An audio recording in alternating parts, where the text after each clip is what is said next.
So you see, all through Juilliard, I really had a problem with playing thirds. Or perhaps what I should say is that I had a problem playing thirds in tune. I really didn't understand how to make the distance that was certainly orally discernible,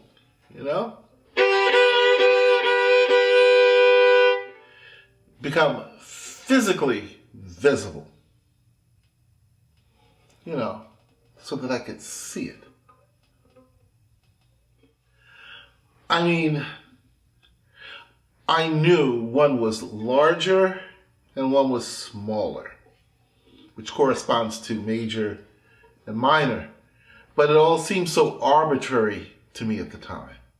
So I gave up asking why and just tried to do my best, practicing really hard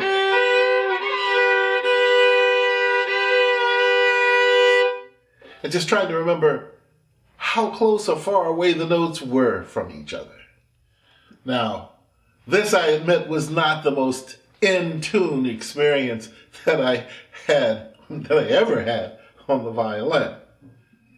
So with that in mind, why don't we dive into the world of major and minor thirds and see if we can make them less arbitrary, a bit more visible, a lot more in tune.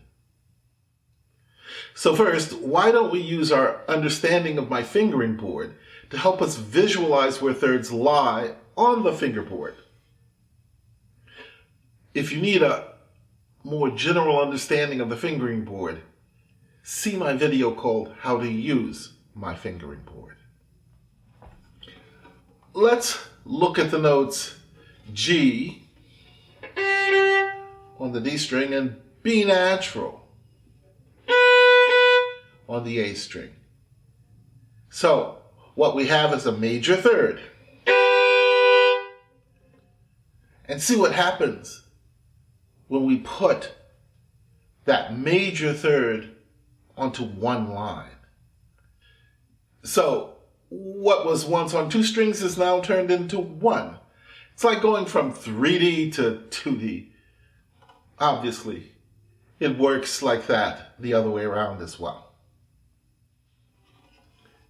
So what do we see when we do this? Well, it shows us that the pattern is a half step and a whole step. So if I use my first, second, and third fingers, it would look like this. That is, if it were on one string. Now, to do the major third, I simply pull my first finger over to the A string, like this. Or, if I wanted to do a minor third, first off, it would create a pattern of two whole steps, which would look like this. And again, I would pull my first finger over to the A string, producing that minor third. So, major third, minor third. As I'm sure you can see now, it is important to understand that we are building the third, that major or minor third, around the second finger when using our first and third fingers. If we were using our second and fourth fingers, all would be built around the third finger. So you see, understanding my fingering board helps us to visualize how to construct major and minor thirds using the fingers 1 and 3 or 2 and 4. So knowing this, why don't we have a look at some of the etudes that focus on thirds? Oh yes, I do have my students do chromatic scales, like Yost, 1 octave, playing minor and major thirds. I do this so that they can really see the distance between the second finger and the first, or the second finger and the third, or that they can see it between the fourth finger and the third and the third finger and the second. 1 and 3 or 2 and 4. All right, so let's start by looking at Dode Opus 37, number 19.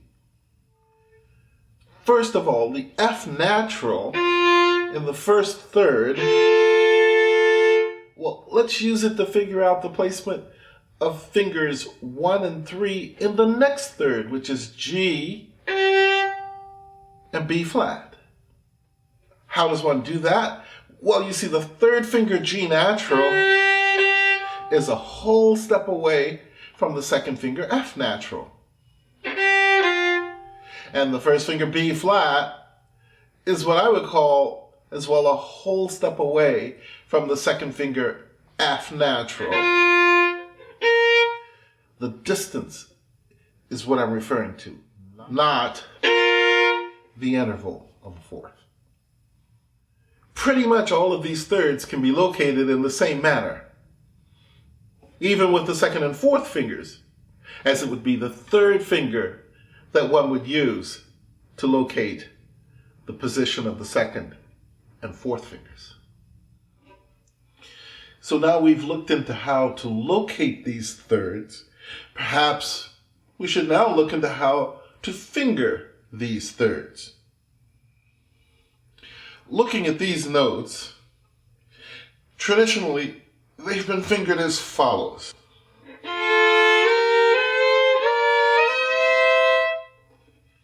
But I suggest that the following fingering in some cases would render better fluidity, better accuracy.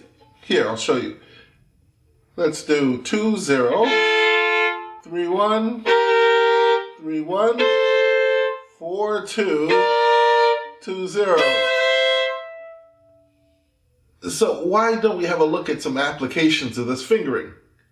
Why don't we look at Kreutzer number 33?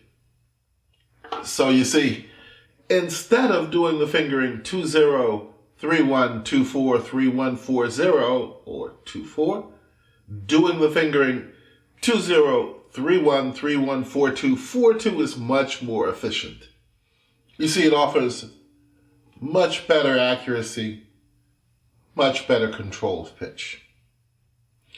When one looks at the descending passage in measure 16 or measure 20, one can see how the use of these two fingering approaches can produce obvious advantages. So with that discussion on thirds, my name is William Fitzpatrick, and I'm the Tamianka Professor of Violin at the Hall Musco Conservatory of Music, which is located on the campus of Chapman University in Orange, California. I am as well Director of the MusiShare Young Artist Program, which is located in Costa Mesa, California.